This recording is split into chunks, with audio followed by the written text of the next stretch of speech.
एक ही गुरुकुल में नित्य ध्यान करने का नियम था। साधना करने के बाद अपनी प्रगति अपने गुरु को बतानी पड़ती थी। एक नए लड़के को ध्यान में बहुत मुश्किल हो रही थी। ध्यान के दौरान वो एकाग्र नहीं हो पा रहे थे। इस वजह से वो काफ़ी नाराज़ था। उसके गुरु ने उससे पूछा, आखिर किस बात से नाराज़ हो? लड़के ने कहा, मैं जब भी साधना करता हूँ कभी कभी कोई बात करने आ जाता है, कभी कभी कोई बिल्ली या अन्य जानवर आ जाता है।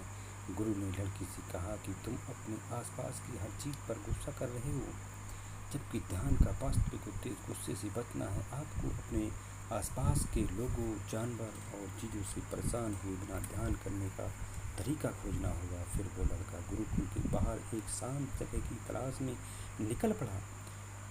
उसने एक बहुत ही शांत नदी का किनारा देखा। वो वहीं अपनी चादर बिछाकर साधना करने लगा। जैसे ही उसने अपनी आंखें बंद की, उसे हवा के चलने की आवाज़ सुनाई दी तो वो नाराज़ हो गया। फिर जब पेड़ के पत्तों की आवाज़ आई तो उसे गुस्सा आ गया। जब भी चिड़ियों की आवाज़ आती तो वो उस पर गुस्सा करने लगता। उसने सोचा कि नदी के तट पर बड़ी अशांति है, क्यों ना मैं नदी के बीच में जाकर साधना करूं।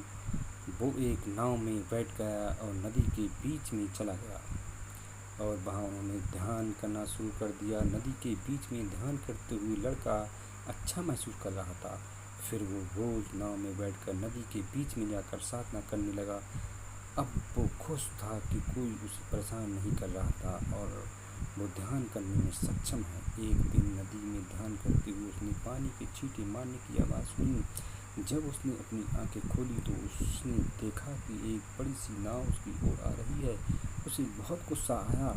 वो गुस्से से चिल्लाने लगा, अपनी नाव यहाँ मत लाओ, इसे मोड़ो। लेकिन उस नाव ने लड़के की नाव को टक्कर मार दी। लड़का था लाल पीला, लेकिन जब उसने उस बड़ी नाव में देखा वहाँ उसमें कोई नहीं था। तेज़ हवा के कारण वो नाव वहाँ आ गई और पानी के कारण इतने में लड़के की फिर से अपने गुरु का प्रश्न याद आ गया। वास्तव में किससे नाराज लड़का समझ गया कि वो लोगों का या स्थिति का गुस्सा नहीं हो रहा, बल्कि वो अपनी ही प्रतिक्रिया पर आ रहा है। इसके बाद लड़का फिर से गुरुकुल के अंदर साधना करने लगा, जहाँ पहले की तरह शोर शराबा होने लगा, लेकिन वो अब उस शोर को एक खाली नाव की तरह समझने लगा था। इस कहानी से हमें सीख मिलती है कि आपकी मर्जी के बिना कोई भी चीज़ आपको गुस्सा नहीं दिला सकती।